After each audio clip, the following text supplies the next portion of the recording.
Blender. Open source 3D software that can be used to make animations, visual effects, game assets, or practically anything 3D. And best of all, it's 100% free and it always will be. If you've never used it before but you want to learn it, well, then you're in the right place. This is a tutorial for complete beginners. I've been using Blender for 20 years, so I'm going to show you how to use all of its core features. And by the end, you'll finish with not only the confidence to start your own projects, but with your very own donut animation. And I know this looks complex, but I promise you it's achievable for a complete beginner. And I say that with confidence because many already have. This is actually the 4th version of the world. So you can see that we have 3 objects here. We've got a camera, we've got a cube, and we've got a lamp. And when we click on it, you can see it's selected because it has the yellow outline. So let's delete the default cube, of course, and replace it with something else. So we could do that by going up to the add menu up here, or by remembering the hotkey, which is Shift A. So Shift A for add. So usually the one you're looking for is underneath mesh. So these are called your primitives, and it's what you use to start something when you're looking to make an object. Like if you're going to make a chair, you might start with a cylinder as the chair leg and then build out from there. But the one I'm sure you're all very curious, you want to click it, it's the monkey. So let's just click the monkey. Why does Blender have a monkey? Well, fun fact, every 3D software has its own little random complex object because it's useful to test things like shaders or complexities of scenes. So 3ds Max has the Utah teapot, Houdini has the toy, and I think pig's head. Blender has the monkey, and it's actually called the Suzanne monkey head, which you can see in the top left there, named after the orangutan from the film Jay and Silent Bob Strikes Back. Random piece of trivia. So let's get a better look at it. And to that we need to orbit, which you can do by on your mouse there, your scroll wheel, that is called your middle mouse button. If you push that in and then drag around, that is now orbiting. Now, for my laptop users, you've just panicked because you realize you don't have a mouse. How are you going to orbit around? First of all, probably a good idea to get a mouse for 3D work. It will come in handy. But in a pinch, you can get by without it just by up here in the top right-hand corner, this little gray circle, anywhere in the gray section. If you just left-click, drag on that, that will do the exact same thing. Or if you want, you can go to Edit Preferences, and then underneath Input, there's Emulate 3-button mouse. And that means that if you hold down Alt and then left-click drag, that will do the exact same thing. Also, whilst you are in user preferences, you might want to go to interface and you've got resolution scale. If you're on a 4K monitor, you might find that your menus and buttons are really small and you kind of have to like squint in to see it. So personally, I like to keep my 4K monitor around about 1.5. But since this is a tutorial, I'll make it nice and big so you can see what I'm doing. Okay, so that's orbiting around with the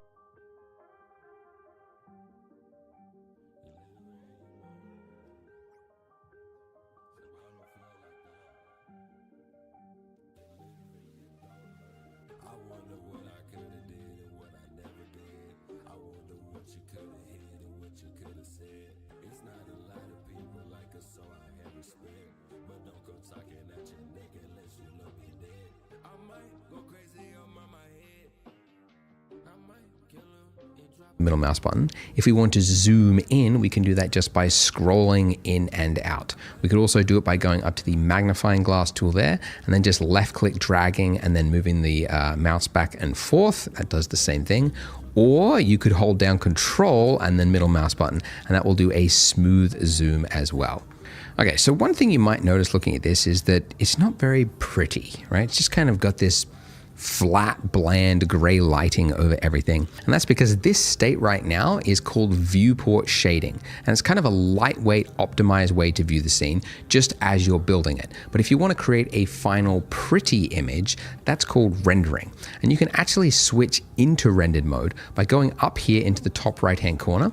You can see we're currently in the viewport shading mode. If we go 2 across, you should see rendered view mode. So if we click that, your computer might stall for a quick second whilst it loads it in, but you can see it's now different. We have directional light. We have shadow cast across the monkey.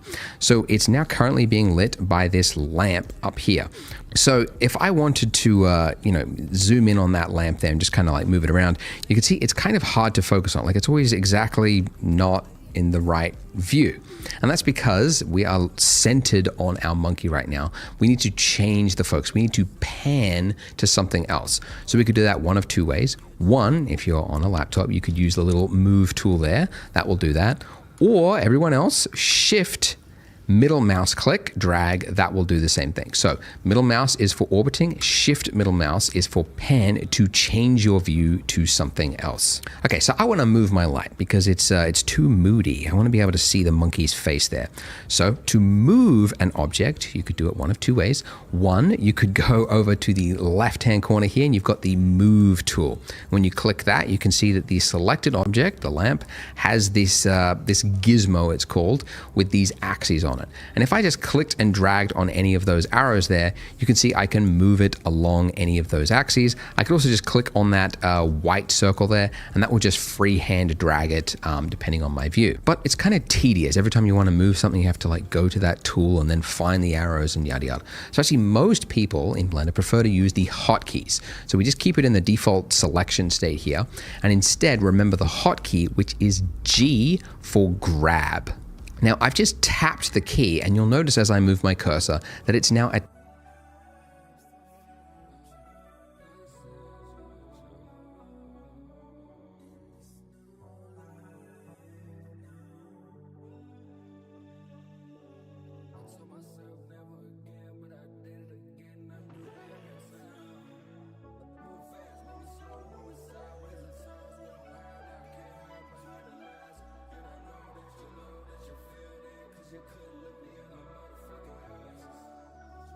to my cursor. It's not, my cursor isn't even actually close to it. In fact, my cursor could be on the other side of the screen and I could tap G and it will move it. And at first this is kind of awkward. You're like, why is it working this way? But once you get used to it, you realize it's actually handy because you don't have to spend all this time like navigating your cursor to something just so that you can move it. Your cursor could be over here and then just tap it and you're moving it. So whilst you're in this move state, if you want to cancel a movement, you could do it one of two ways. You could just hit escape, or you could right click. Then if you want to confirm a movement, like say I want to move my lamp here and I like the movement, I could just do a single left click. So again, if I want to cancel something, just right click. If I want to confirm the movement, left click. But let's say I wanted to move it along an axis, like, I like these arrows here and I want to be able to move it on just a specific axis. Well, I can do that whilst I'm in that grab state as well. So after I've hit the G key to grab it, I can then tap the letter of the axis that I want to move it on. So if you don't know, in the real world and in the 3D software, there are 3 axes because there's 3 dimensions. There's the X axis, which I can move it by hitting the X key, the Y axis to move it back and forth along the Y axis with the Y key, or the Z axis to move it up and down on the Z axis. So you can remember those letters, the X, Y, and Z, or the method that I actually prefer to use is whilst you're in that G state, if you just hold down the middle mouse button and then pull out, you can see you get this like gray line that pulls out from the center. And then if you just drag is whilst you're in that G state, if you just hold down the middle mouse button and then pull out, you can see you get this like gray line that pulls out from the center. And then if you just drag out and move around, it will snap it to the nearest axis, which again is maybe an odd way to work, but it's actually really handy because it means you don't have to think of the letter and locate it on your keyboard. I can just tap G to move it and then middle mouse drag out and then just find that exact axis that I'm looking for. And so it's very fast to just quickly move the lamp exactly where I want it. By the way, if you're finding it hard to remember all of the keyboard shortcuts that I've mentioned, I've actually put together a PDF, a cheat sheet of Blender's most common hotkeys, and you can download that by clicking the link in the description. So you could print it out or you could just have it on a separate monitor.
monitor while you work.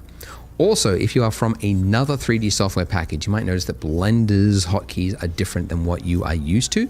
So if you actually go to Preferences, just for those people that are from other softwares, if you change the key map to industry compatible, you'll find that these shortcuts are probably more in line with what you remember from other software.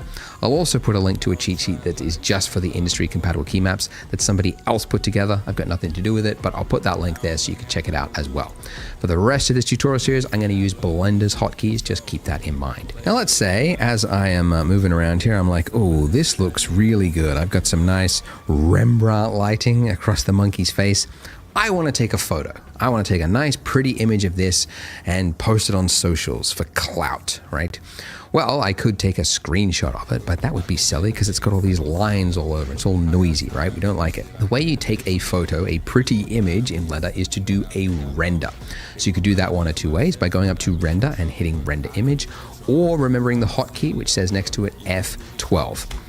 So when you do that, a little window will pop up. It will use your CPU or GPU, depending on which renderer you've got active, and it will render out a pretty image. And from here, you could go image and then save as, and it'll save it as a PNG or whatever, wherever you want to save it. But you might notice looking at this that this is actually a different view than what we have here, right? So here I've got a nice view of the monkey's face, but there is a different view. And the reason for that is when you do a render, it's not rendering from the view that you're looking at currently. It's always going to render from the point of view of the camera. So this is our camera over here, and it's looking from this angle. And we can actually look through the camera by just clicking the little camera icon there, or by remembering the hotkey, which is number pad 0. So how do we move the camera? Well, Blender's a little awkward, maybe a little different to other software packages, but you're supposed to like hit G to move it, and then like middle mouse to zoom in and out. And then if you want to like move it along an axis, I guess G and then X. You could do that, but actually what a lot of users prefer, especially those from other software packages, is if you've got your camera selected, which by the way, I haven't mentioned this, but up here, this is your outliner. It's kind of an inventory of every item that you've got in your scene. Okay, so with the camera there selected, if I hit N is to bring up the properties, N for properties for whatever reason, and then go to view, there's a little box there that just says lock to camera to view. So now with that active, if I just use the same keyboard shortcuts as before, middle mouse button to orbit around, shift middle mouse to drag it, you can see that the camera is moving with it. So essentially the view, I can set it up exactly as I want, then hit N again, and then I can disable that. And then now as I pull out, you can see that the camera will stay exactly where it was, and I could do a lovely, pretty render. But this is too simple. If we post this on the internet, people are bound to make fun of us. Imagine that. Well, we could give it some color, right? So with our monkey head selected, we can go over to here to the properties. So this properties section is where you might spend the other, I don't know, another 5 to 8%, I don't know, getting too exact there. You might spend another 5% of your time in this section, but it's where all of the properties for things are in Blender. So for example, you've got like the render properties, like the size of the image that you're saving something as is defined there. And some of these properties will stay here no matter what is selected, but others are selection dependent. So you can see actually if I click the camera there, you can see I get a little camera tab at the bottom there. But if I select my monkey, you'll see the camera tab disappears, but instead I have some other ones that appear. So one that we might want to change is underneath material, and this will enable us to add a material, change the color to something else, essentially. So underneath here where it's got new, I'm just gonna hit new. And then you've got a bunch of options, very IOR, subsurface. Again, don't worry about it. We'll get to all of that later on. The one that defines the color is the base color. So if I do a single left click on that white box there, I can then change this color to whatever I want. I could make it an odd, creepy, skin-toned monkey head, right? Like that.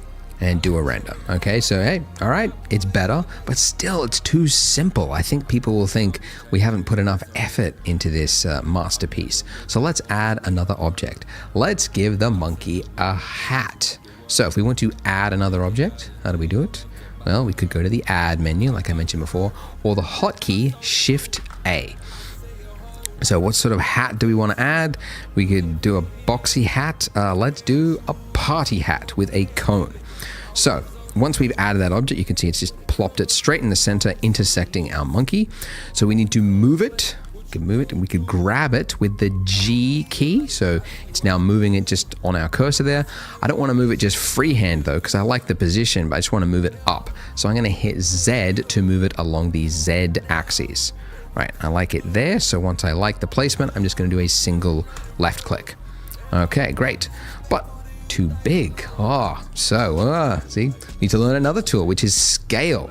So we could go to the scale tool there, and then we get this familiar little axes there. But again, most people prefer to remember the hotkey, which for scale is just S. So S to scale. So resizing that. Okay, that's pretty good. Let's move it down again. So G and Z. Okay. All right, but yeah, let's say we want to make it a little taller. Okay, so we could scale it along just the Z axis. So S and then Z, whoops, S, Z, there we go. And it's now making it a tall party hat.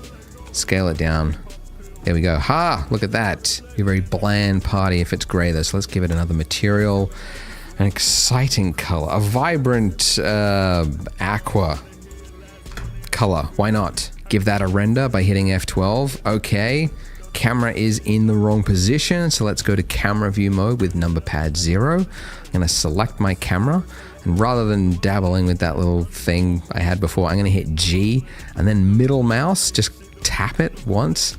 As I said, it's a little awkward, Blender's the way it handles with the camera, but anyway, just move that out, and then I gotta rotate it. All right, so I'm gonna rotate. So with the camera selected, tap R, then middle mouse, and it's now kind of like freehand rotating around.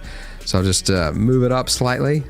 There we go. Okay, this is just a fool around session. So don't worry if you're making mistakes. We'll get to actual practical building stuff in the next part. I'm just trying to find ways to throw in these like fundamental tools. Rotate, right? The monkey's head is just, he needs to look dead on at the camera, and currently he's off. What an excuse to use the rotate tool. So you could enable the rotate tool, right? The familiar axes there. You could click and rotate it around like that. Again, most people prefer to remember the hotkey, which is R to rotate, right? So it's now just freehand rotating on my cursor. Remember the axes, as I mentioned before, can be used for any mode. So the X axis will rotate it back and forth. The Y axis, tilt it, or Z, there we go, to turn it towards the camera. Just a little bit, right? And there you go, F12. And we've done it. Let's save it. Let's upload it to ArtStation, and then just wait for the recruiters, essentially.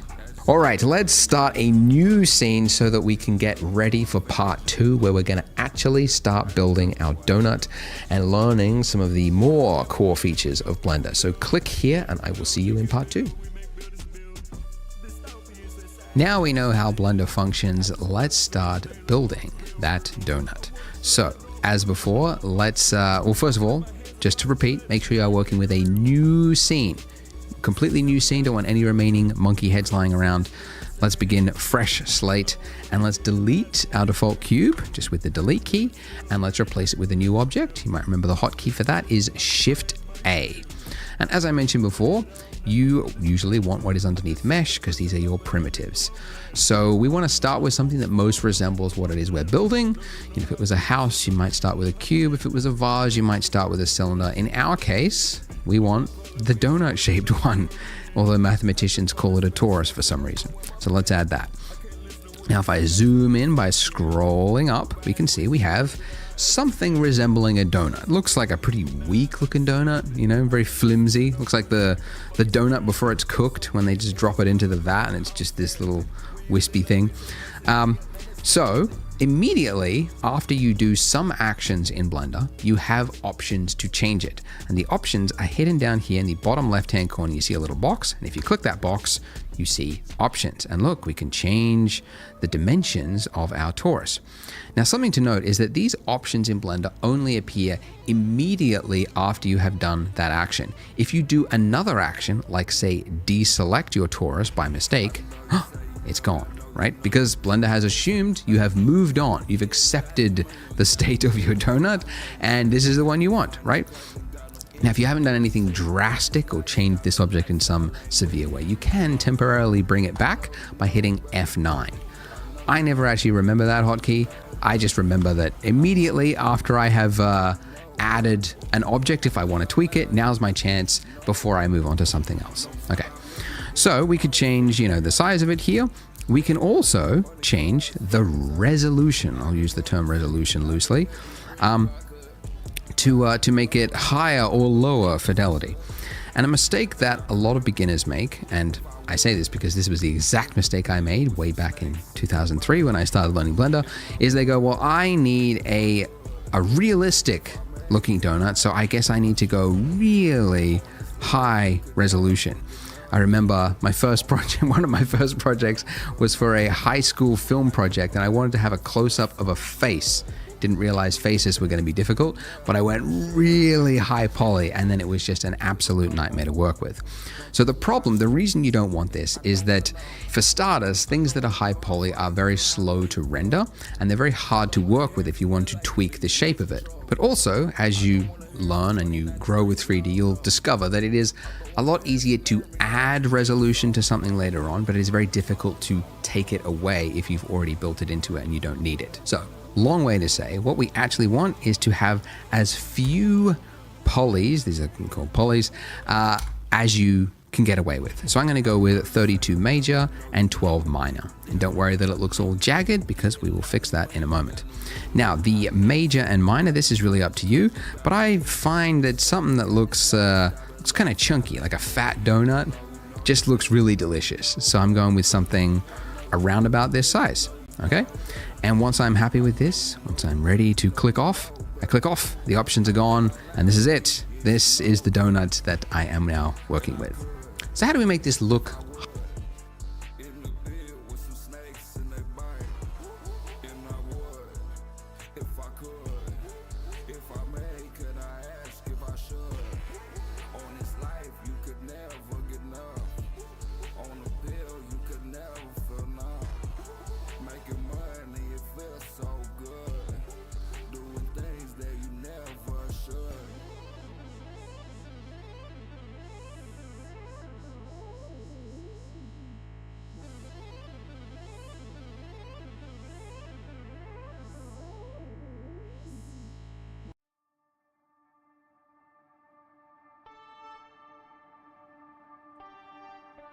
Higher resolution, less jagged?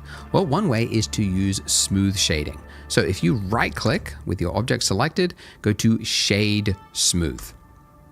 And look at that, this is immediately better.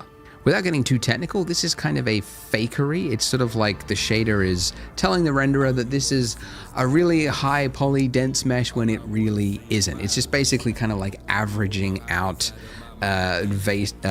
faces, and anyway, it's very technical, but basically means it's not going to add anything to your render time, but it's going to look smoother. And so this is generally what you want for something that is smooth and organic looking, like we want.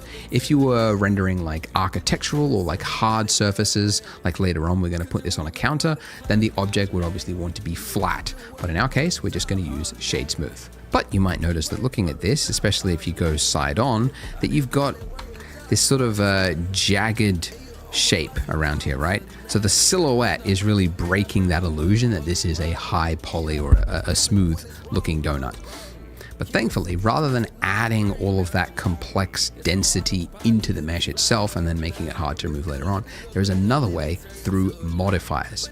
So if we go over here to our properties, right, this very confusing, lots of option looking properties, click on the wrench, and this is the section called modifiers.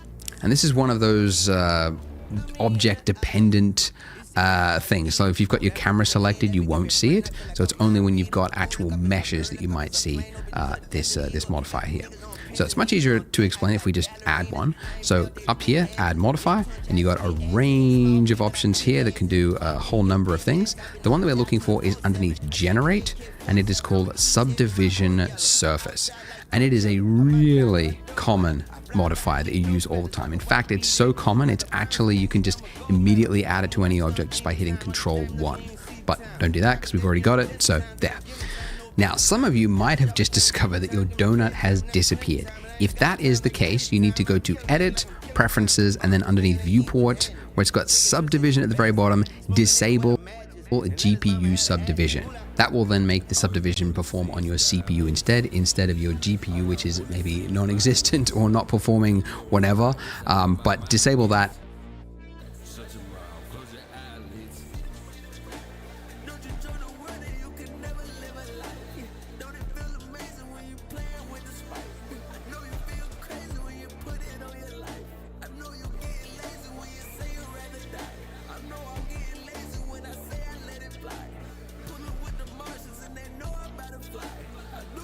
And it should appear. But if it's already working for you, don't disable it, keep it going, because GPU will be faster. So what exactly is this doing? Well, it's a lot easier to explain if we look at the shade flat mode, because we're not being tricked by the smooth shading there. If I set this levels viewport to 0, this is our original mesh. This is before we add the subsurface, essentially. When we increase this, you can see that it is adding resolution to our mesh. And the more I increase this viewport levels here, the finer and finer that detail becomes. So to explain it, because this is such a very, very common modifier, it's kind of important to understand how it's working. You can see that this is these squares here, these are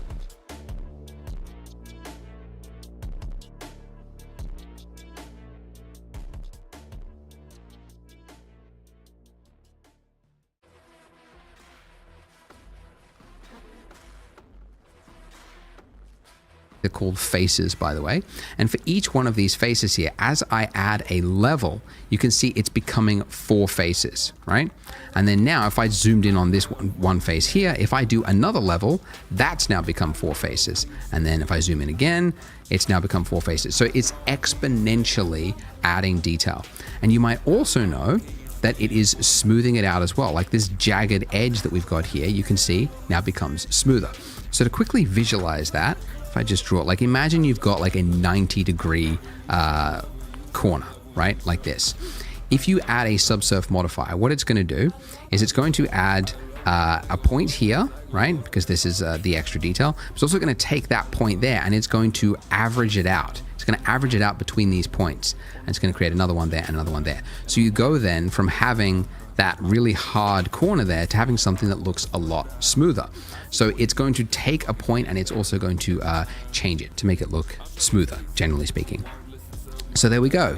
So now as I increase this, you can see it's getting smoother and smoother.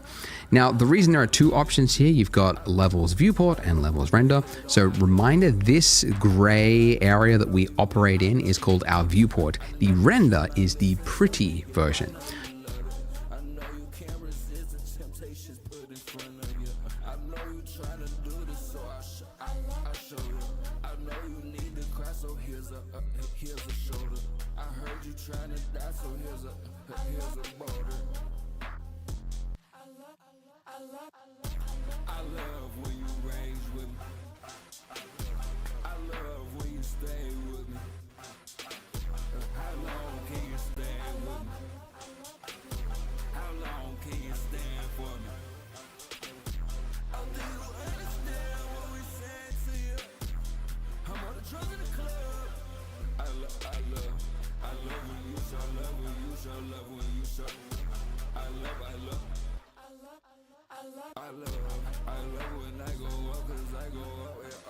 So as an example, you could see if I just turned it off for the viewport, it looks very jagged. But then for my render, if I increase that to 3, if I do my render, which you could go up there and render image, or remember the hotkey F12, you can see that that donut is now smooth, but I go back and you can see it's jagged. So the viewport, you want to generally keep it lightweight, and then the render time, that's where you want to get a really nice looking pretty image. So you want to often have 2 different levels. In our case though, I don't really think we need to go beyond 1, even for our final pretty image, because this with shade smoothing turned on is good enough. And we're going to be adding more to the scene later on, so we don't want to make it too complex. So this is actually pretty good. Okay, so we have a perfect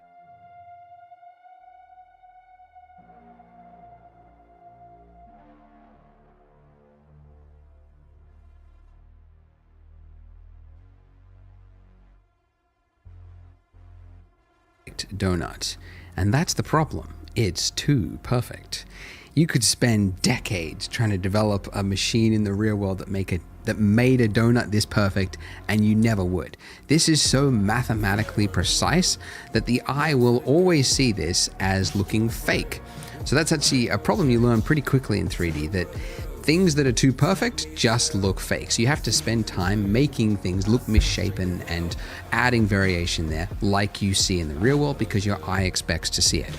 So how do we do that? How do we make this donut look a little more lumpy and interesting? I do that by changing the mesh itself. So this mode that we are in right now, where we can, click on different objects, is called object mode. And I know that because in the top left-hand corner, you can see we are in object mode. But if I click the drop down, you can see I get a number of other options here. And these options, again, will change depending on the object you've got selected. If I've got a lamp, my little light there selected, you can see I've only got object mode. My camera, I've only got object mode. But a mesh will give you extra options here. So let's enter into edit mode. Ooh. Right. Now, you can see our mesh, our object has become something that looks weird. It's got a bunch of little points on it with lines and very technical. Well, that's because this is actually what the mesh is made up of. These little points here, which you can click on just by selecting, are called your vertices. The singular term is called vertex.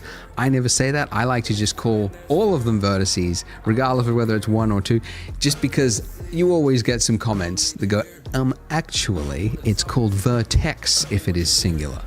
Anyway, so these are called your vertices, and if you have two of them joined by a line, that is called an edge, and if you have four of them forming a face, then it's called a face. So with these, I can quickly change the shape of my object by using the same hotkeys as before, and if I want to move this, then I would simply tap G, right? And you can see it's now attached to my cursor, and then if I want to confirm its movement, I just do a single left click, and there it is. Now if I go back into object mode like that, you can see that my mesh has changed. Okay, and by the way, the hotkey for jumping in and out of object and edit mode is just tab. Okay, so you can see it's just toggling between those two modes because it's so common that you want to just quickly change things that it's just easily accessible by that. Now this is okay, right? But you can see it's got like some artifacting. It's not the greatest lump, right? So how do we make it look a little more natural? Well, I mean, you could, you move one, drag it out, okay, click, and then I move, the next one next to it, right? I'll move that out, and then I'll move this one out a little bit, and then I move this one, and it's like, okay, well now I've got the thing, but it took me like 5 actions. Ridiculous, right? No one wants to do that. No one's got time for that. Thankfully, there is a tool in Blender just for this, and it's called proportional editing, and you can enable it up there in your toolbar. So if you enable that, now if I hit G and I move it out, you will see I get a little ring around my cursor there, and that is now changing the mesh around it. Now, a lot of people in my previous tutorials were like, I don't see what's going on. You have to have something selected first, and then when you hit G, you will see that little circle of influence. Okay, now this circle of influence, if I scroll up, you can see it's shrinking its circle of influence. And if I scroll down, it is expanding its influence. So it's only going to affect what is in that ring there, okay? If you are on, if you don't have a mouse with a scroll wheel, you can also change the influence by using page up and page down. And if you don't have page up or page down because you're on a Mac keyboard, then what you would have to do is go to key map and then change your page up and page down to something else just so that you could get around that. But guys, you got to get a mouse. Get a mouse with a scroll wheel. I think they're, 50 cents or just in the nearest landfill somewhere. Get a mouse because it's going to make your life in 3D a lot easier. Okay, so with this, I can now make quick work of lumpy shapes, okay? So I just drag that out. Okay, I've got a little lumpy shape there. Maybe I go down here and I pull this up just by hitting G, moving it up. Okay, so already this is looking a little more natural, right?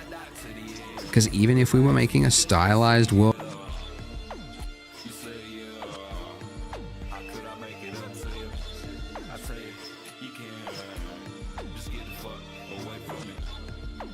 more than that, it is more than this. I'm just trying to imagine all the times I piss. I'm just trying to imagine why you do that shit, but I couldn't imagine it. And there's nowhere I'd rather be, on the beach with a tragedy. And she called me a majesty, making movies appear so magically. Yeah, and it said that you said what you wouldn't do. And it said to the band, go what you wouldn't do. And it said, and it said, and it said, and it said, world for a Pixar movie or something like that, you can't have just a spherical looking donut, sorry, spherical, round looking circular donut, because it just,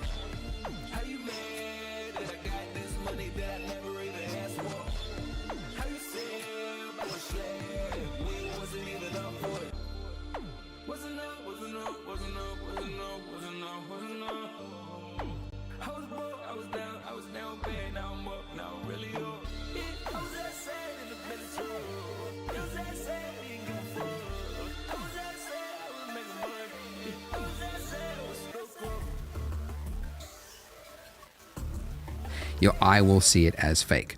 So very quickly, I'm able to add a little bit of variation to the donut, just all around it, just a little bit over here. And you can see that I am just changing my circle of influence depending on what size of a lump I want to make. So I just want to make like a little bit that sticks out. I can make a small circle just by scrolling up like that. And you just want to do that until you get something that looks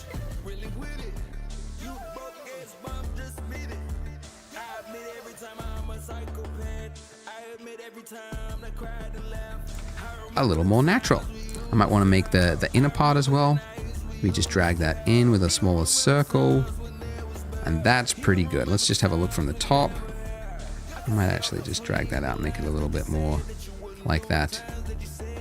But there you go. That's pretty good for a donut. It's still kind of simple. It's not too detailed, but it's got just a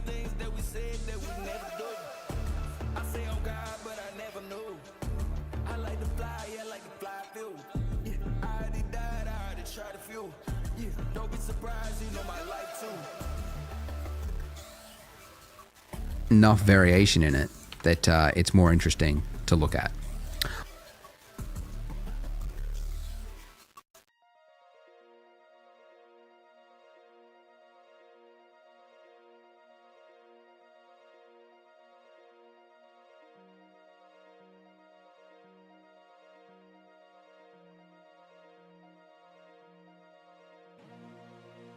Oh, one more thing, forgot to mention.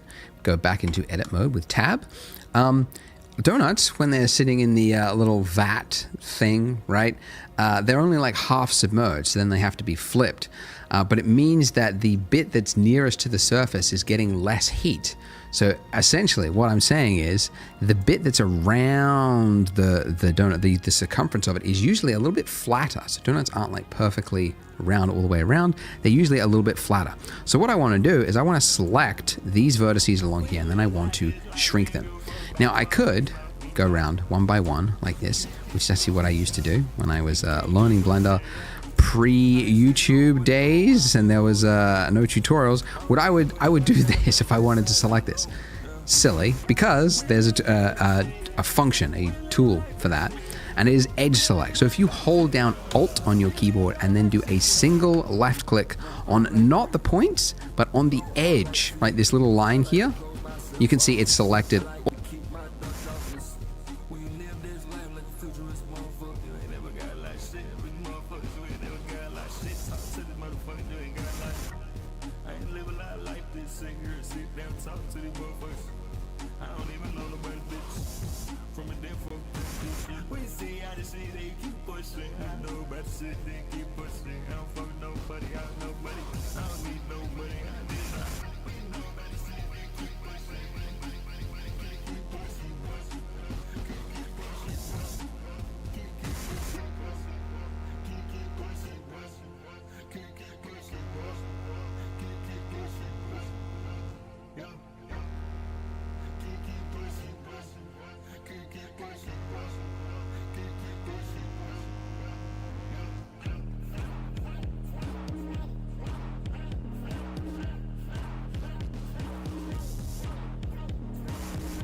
You can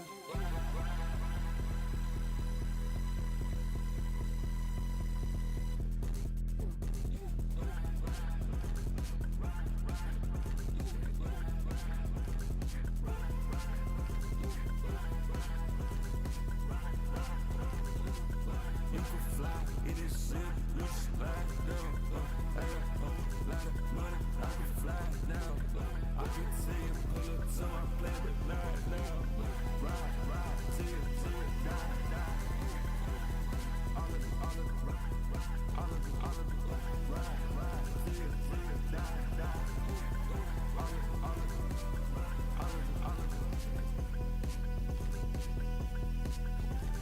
No, we don't make room. No, we don't pay view. No, we don't pay the road. No, we don't lay low. No, I don't make room. No, I don't fuck with you. No, I don't fuck with you. No, I don't fuck with you. No, we gon' lay low. No, we gon' pay the road. Yeah, we gon' let it go. Yeah, we gon' let it off.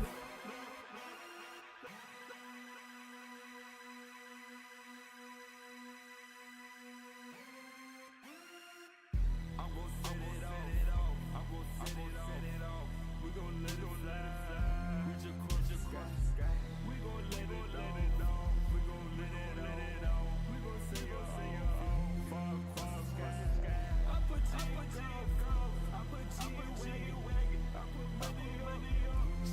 She a man to make.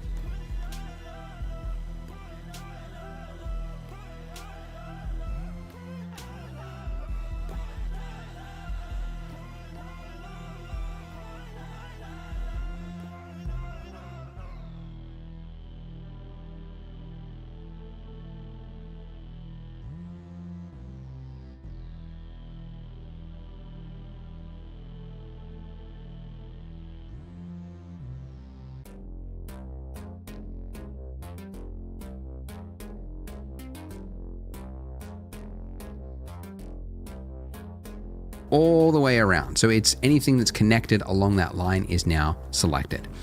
So if I want to shrink this, right? What would I do? Well, I mean, yeah, you could like move it around, right? We want to shrink it. We want to change the scale of it. So we would use the hotkey S for scale. So S, and I'm going to scale that in. And I actually don't want proportional editing. So I'm going to turn that off and now scale in and just make it a little bit flatter. And there you go. See, it just feels a little bit more natural, doesn't it? Looks a little bit closer to what a donut looks like. And by the way, don't worry, donuts, when they're sitting in the little round all the way, and it is the way around. So it's anything that's connected along that line is now selected. So if I want to shrink this, right? What would I do? Well, I mean, yeah, you could like move it around, right? We want to shrink it. We want to change the scale of it. So we would use the hotkey S for scale. So S, and I'm going to scale that in. And I actually don't want proportional editing. So I'm going to turn that off and now scale in and just make it a little bit flatter. And there you go.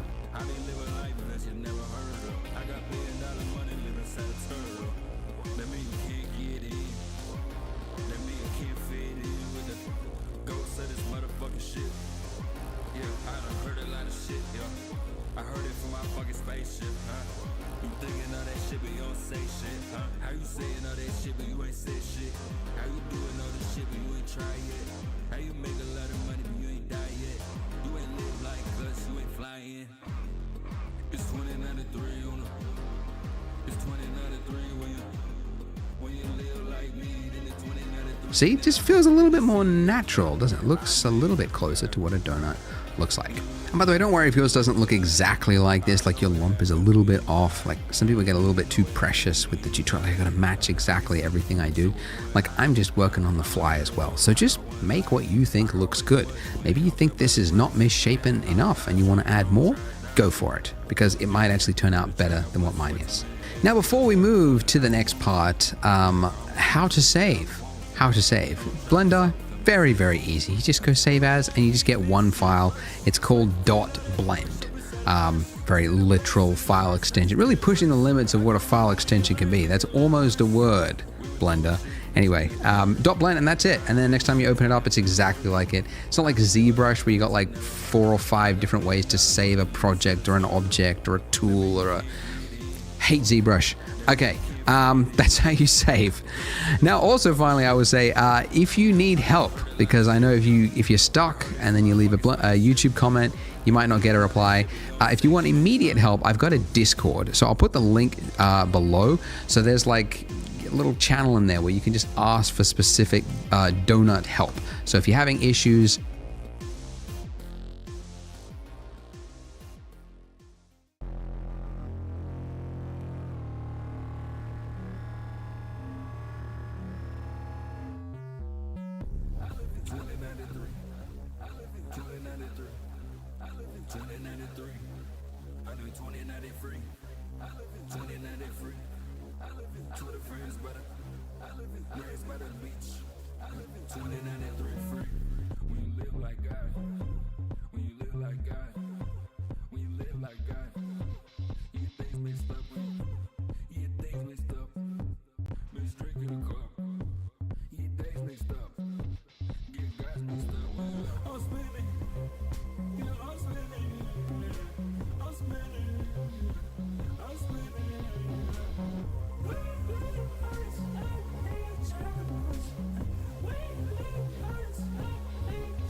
feel free to jump into that.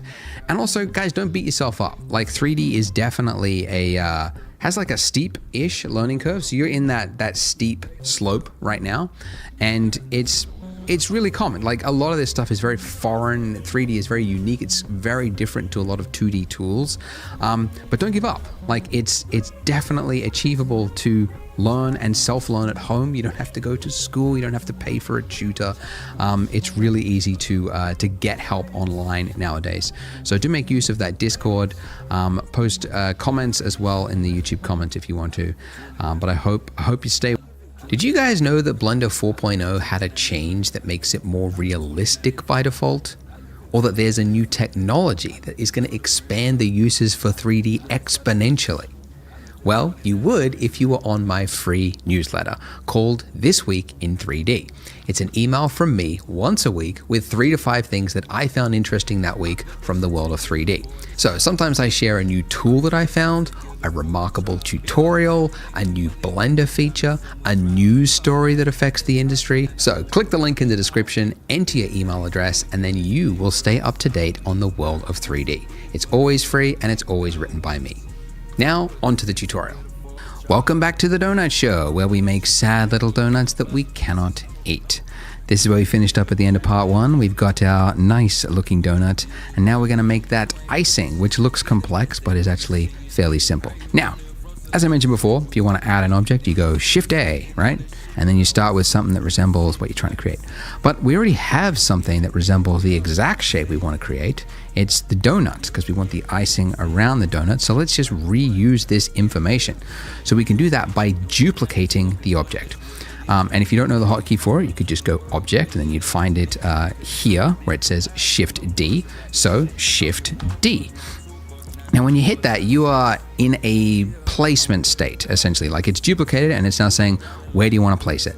Now, in our case, and actually often, you don't actually want to change its placement. You want to duplicate it exactly where it was. So you can cancel the movement by hitting Escape or right-clicking.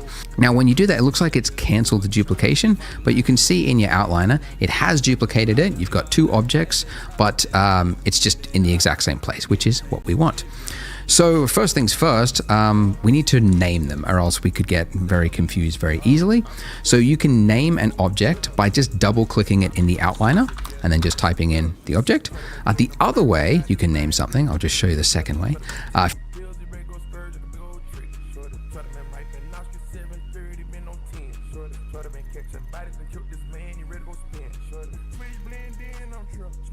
If you select the torus 0.001, that's your icing object.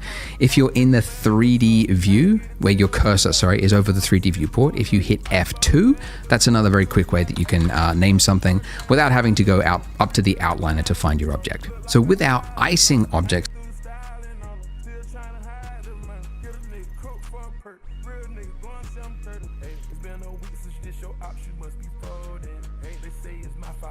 selected, let's go into edit mode by hitting tab. So we want the icing on the top, which means this bottom half of our mesh here is redundant. Don't need it. So we want to delete it. So if we just dragged over the bottom here, you can see it looks like we've selected the bottom half of our donut, but if you were to move around, you would see, oh, we haven't actually. It's only selected, annoyingly, what is facing the camera. Where there's a mesh, it's not gone through the mesh. A lot of users find this annoying. I agree. Sometimes it seems like that would be the more default one that would make more sense. But anyway, don't want to argue. So if you want to select through a mesh, you can go up to here in your top navigation, toggle X-ray. If you turn that on, it's going to enable you to see through the mesh. And now when I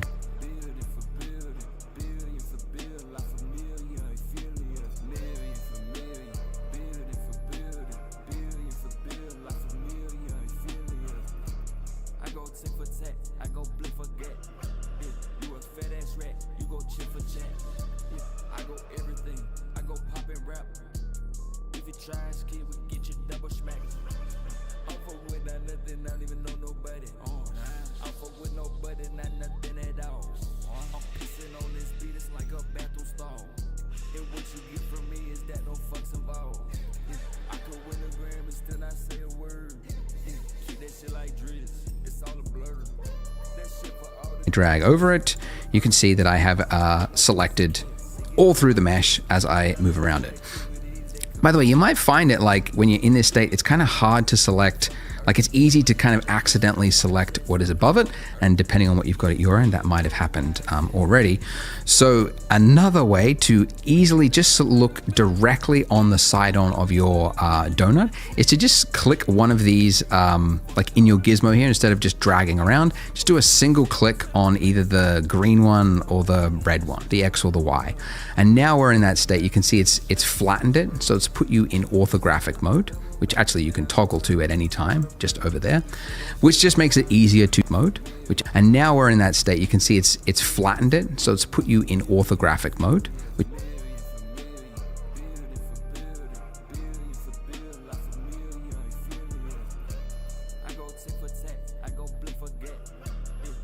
actually you can toggle to at any time, just over there, which just makes it easier to just do a single, all the way through the mesh, select. All right. Okay.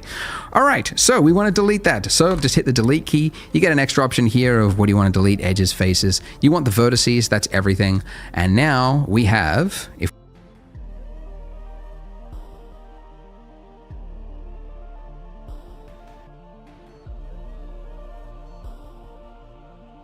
we go back to object mode, and then let's turn off toggle X-ray as well. And you can see it's working.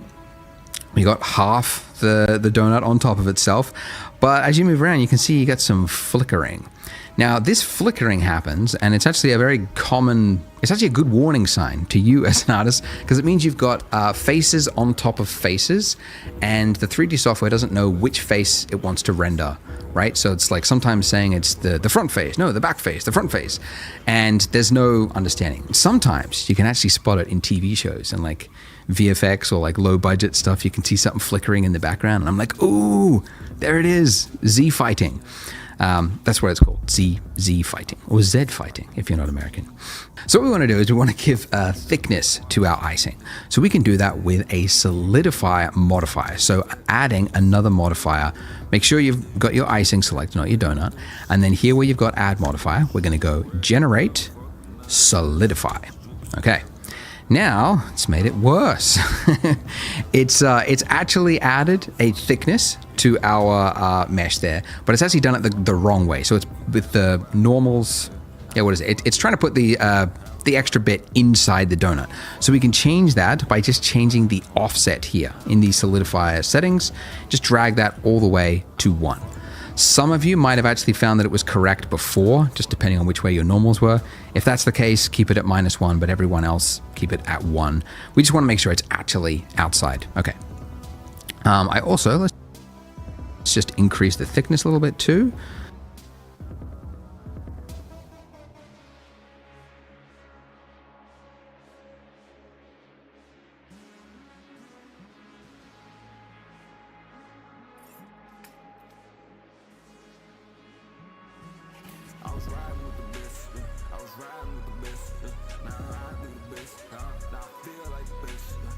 Let's go, yeah, 0.025. That looks pretty good.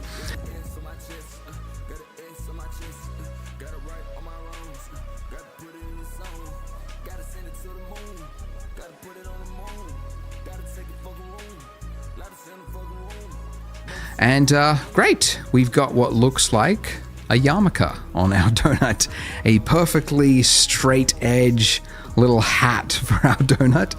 So let's make this look more like icing. So the edge is wavy all the way around. So to do this, this is where we get into the fancy finger magic, because you're typing lots of keys. Anyway, go into edit mode, and we can see straight away that we can't see the mesh, and that's because the solidify modifier is obstructing our view. So these little boxes here, as I mentioned before, like this is to hide it from viewport, but if you want to just hide it from your edit mode, which is the state that we are in right now, the box next to it is the one that you uncheck, which means in object mode,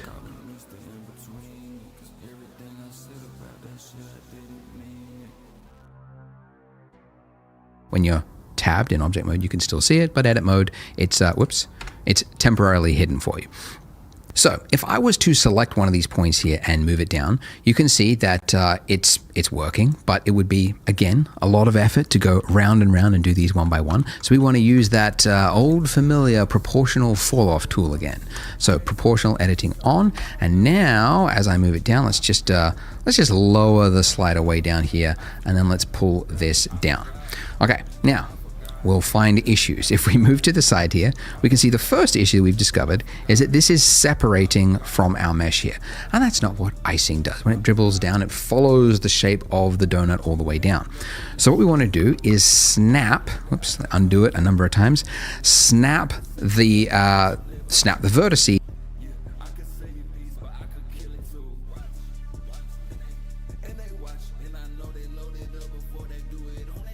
to our donut underneath it, right? So for that, we need to turn on snapping up here. Okay, now there are a number of ways to snap in Blender. The default way is increment, which just means the like the grid floor there. Like if you were to just like move it around, you can see it's just snapping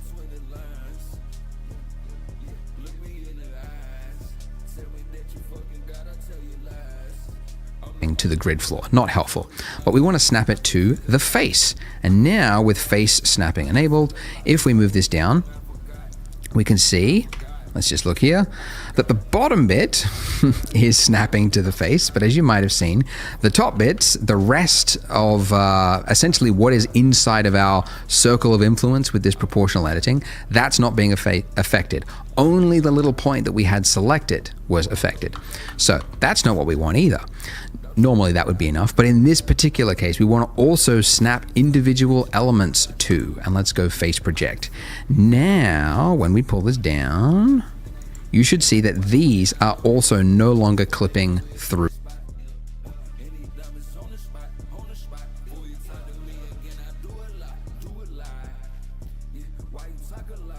the donut. But still, we have issues. Why is that? Well, it is actually working correctly. We can see these are not going through the mesh. So why does it look like it is? The reason for that is that there's actually just not enough information here. So if we go side on, you can see, right, like we've got this point here, and then we've got another point down here, and then we've got this long stretch in between, right? So that means that this part of the donut, oh gosh, that goes that goes around like that is just not, there's nothing to snap it to, essentially. So what we need to do to fix this is just add more geometry. So these little vertices here, we need more of those vertices. So we can do that by actually using the subdivision surface modifier, because although it is a modifier, you can apply the modifier. And the modifier currently is adding geometry, so let's just apply it. So to apply it, we just click this little drop down here next to the modifier and then go apply. Now, if we, nothing should have changed from this view because the same information is being displayed, but in edit mode, you should now see exponentially more faces, because here, where there was, one face before, you can see there's now a lot more, right? 4x, okay, 4x, okay.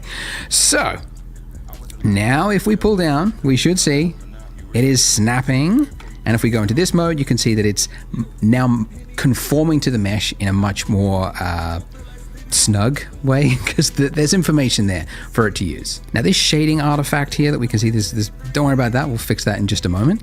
But I need to show, because I've shown you like 4 things that we need to enable for this to work. I got to show you one more, because if I pull down and if I scroll up, you'll see something. Okay, if I was to click, we get this horrible problem here, and I've done this tutorial enough, and enough people have hit this issue that I need to call it out specifically, because it seems to be a big point that a lot of people just don't know where to go from. What's happened is if we use a what's it called, the circle of influence for our proportional editing, if that is so high, it's actually high enough to reach the mesh on the other side of the donut, and then because we've got snapping, it's now projecting that, snapping it to the front, which is creating this like something that's a nightmare to fix. In fact, it's easier just to start from scratch than to try to fix that. So if we want, sorry, there's a lot of noise. To fix this, we need to hide the part of the mesh that we don't want to be influenced by our proportional tool, right? So to do that, there is an easy way to do it. We can actually do it very precisely. So if with this middle bit of our donut here, if I just hold down Alt and then do a left click, as I mentioned before, that selects the ring, okay? And we could do that all the way up, but actually there's a little, I don't know if it's an Easter egg. It's kind of a cool tool that not many people know about. Control plus. That will enable the select more tool. And if you use Control plus, Control minus goes the other way, you can see that it's expanding out. So Control plus will just like select the next vertice along a chain, roughly speaking. And you can see we can very quickly select all the parts of the mesh that we don't need, right? Very cool. By the way, if Control plus doesn't work for you because you're on a laptop or something else, select more, less. You can also do it here. Anyways, to hide this part of the mesh, it's H. H for hide. So when you're in this state, it looks as though it's been deleted. It's very, sometimes you don't know where part of your mesh, and then you forgot that you've got hide turned on. If parts of your mesh are hidden and you want to bring it back, it's Alt H. So H to hide and then Alt H to bring it back. Or if you can't remember it for whatever reason, you can also find it. Okay, it's underneath mesh. There we go. Mesh. Reveal hidden or hide selected. Okay, so that's the other way. But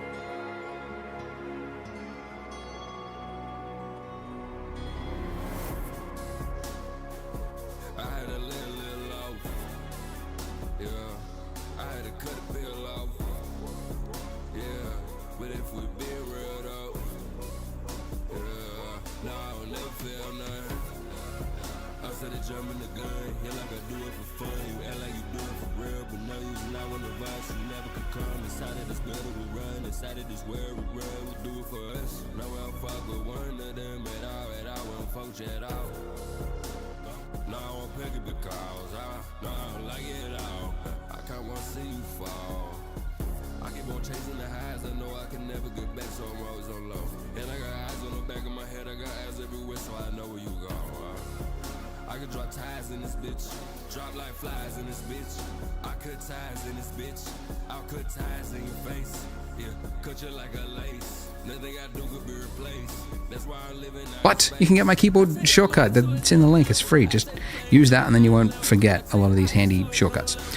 All right, so now finally, after all that, after 4 different ways and problems to explain, we can now take part of this mesh and drag it down, and it will work correctly. Haha. So now we get to now finally be an artist and go like, what sort of, edge or what sort of icing do I want to make this look like? So what I'm doing here, by the way, is I'm hitting G to pull it down, and then I'm just single middle click, and then because my cursor is closest to the Z-axis, it's now snapping it to the Z-axis. So that's why I mentioned before that it's really handy. You don't have to think of the letter and type it in. You just go in the general direction you want to go, and then just tap the middle click of the, which is your scroll wheel, right? Middle click. It's such a weird button that you have to call it out. It's the scroll wheel button, because it's like no other application seems to use it besides scrolling. But Blender is like, no, we're going to use it for like 90% of the operations is going to be middle click. But anyways, as you can see, I'm not paying particularly too much attention to it, but I'm just making a wavy looking shape around it. You might also want to make some bits that go the opposite direction, right? And then maybe pull, so you've got like big shapes as well as medium shapes and some small shapes. Big, medium, small. It's the recipe for appealing design. Big, medium, and small details. But I digress. By the way, I should mention, if you're stuck, don't feel bad, because there was certainly a lot of finickiness going on with this donut here, and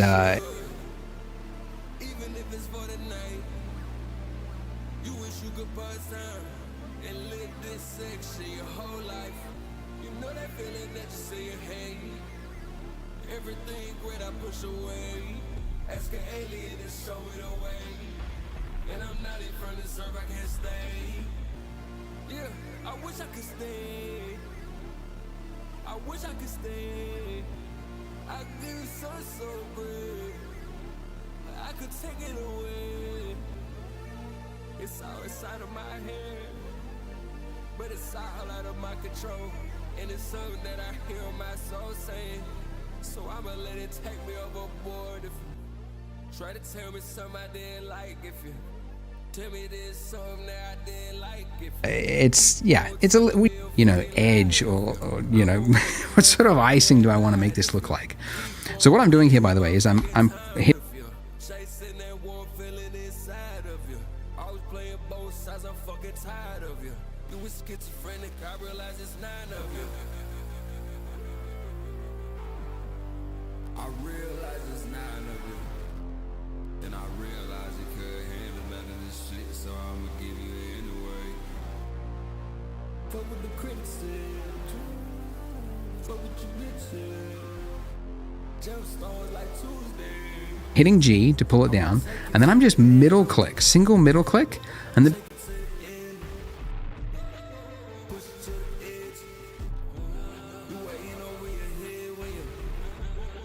Try to live like this, so I'ma take it to the end. But I can't be a friend. Try to serve you the other way. That's the way of them, man. because my cursor is closest to the Z, I'll take 4 different ways and problems to explain. We can now take part of this mesh and drag it down, and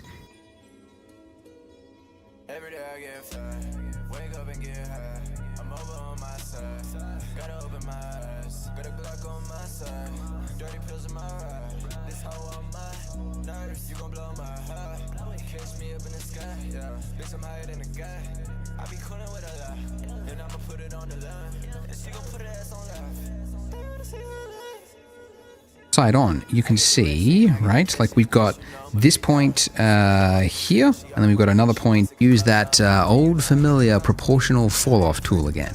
So proportional editing on, and now as I move it down, let's just lower the slider way down here, side of our circle of influence with this proportional editing. That's not being affected. Only in the case we want to also snap individual elements to, and let's go face project.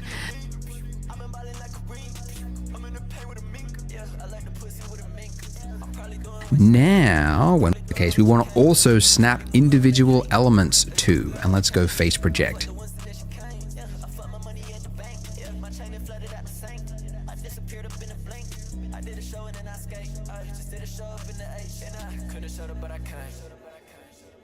Now, when we pull this down, you should see that these are also no longer clipping through the donut. But still, we have issues. Why is that? Well, it is actually working correctly. We can see these are not going through the mesh. So why does it look like it is?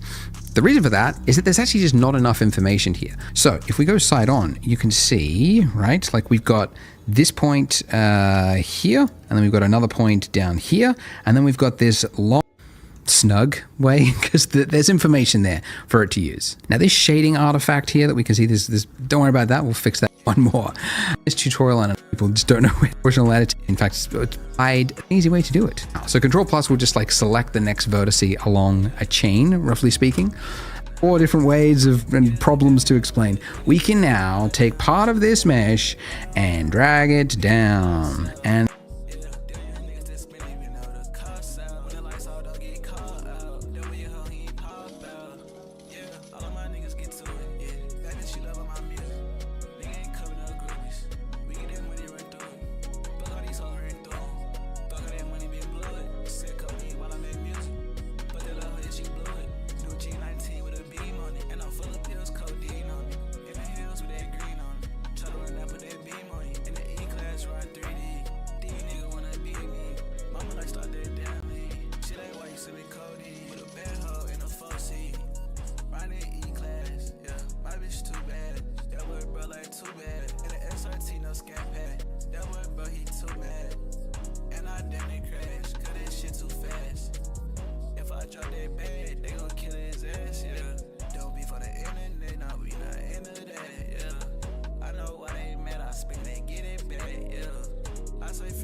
now when we pull this down, you should see that these are all the case. We want to all 5,000 that crazy girls are better. My bitch finesse a nigga because I let her. 10,000 that crazy girls are better. I've been there before, it's nothing special. I seen this before, it's something special. Recoup that advance, now get me better. Treat it like a jet, not a sports car. Yo. Treat it like a dog or a sports car. Dashboard, big screen, like a sports bar. I know she ain't love, but she made me better. Oh, I seen you staring with the devil. I know she ain't love, but she made me better. She know she ain't shit, but it make her jealous. I do what I do and it make them jealous. I be out them perks, you know my schedule. Treat it like not a sports car. Treat it like a dog or a sports car. I want VVS for the better.